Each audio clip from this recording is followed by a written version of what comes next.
to talk about your LinkedIn profile and especially about the featured section. If you don't know what I mean, keep watching. So on your profile, you have your banner and your headshot and all that kind of stuff. Then when people scroll down a little bit, they'll see your about section and it's still collapsed. People need to click see more to see the full thing, but whilst it's collapsed, immediately you'll see featured. If you don't see featured, if you don't have it on your profile because you haven't used it yet, you go up here where it says add profile section, and then you just go here, you see featured, or if it's still oops, okay, closed, you just start from here. But for now, I just want to show you what it looks like. As soon as you feature more than 2 things, it runs off the page. So this is really good if you want to have either a portfolio of your work, or if you have a series of articles and you want people to go through all of them, these things. So you see people can navigate like so to see everything that's in there. I threw out a lot. Or they can, normally, they can also click see all, but maybe that's once there's more. Because I used to have a lot in there, but then I changed my mind because I thought, so this works well, like I said, if it's a series of posts or a portfolio of your work or something like that. But to really feature something, it's probably better to only have 1 or 2 things in there.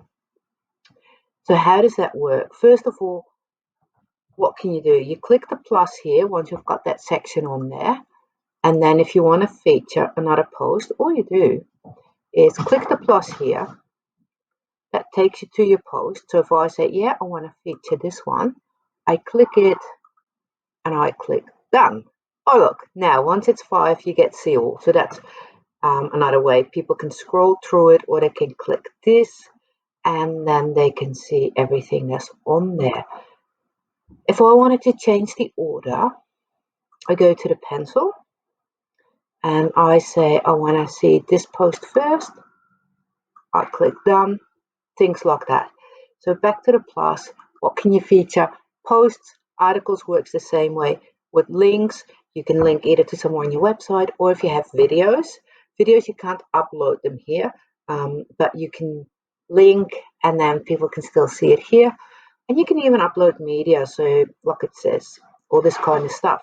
Now with the pencil, where I just changed the order, I can also decide that I no longer need this one, and maybe I no longer need this one. Let me see, I really want to keep 2 to see how that looks. So get rid of these thingies. Look, when you've only got 2, they're bigger, because it used to be 2 and about 1/3 on the next one. So this is really good if either, like I'm at the moment, you want to promote something, so you have your post related to that, or if I'm not in promotion mode, I'll probably put my introduction video there, and maybe one thing that gives a really good tip, so you can really think about it. And yeah, I just wanted to let you know. Yeah, the other thing is articles. They don't get a lot of visibility automatically. So when you publish an article, it's always good to have it on top in the featured section for, a week or 2 or however long you really want people to see it. Okay, I hope you found this helpful, and I would say go fix it.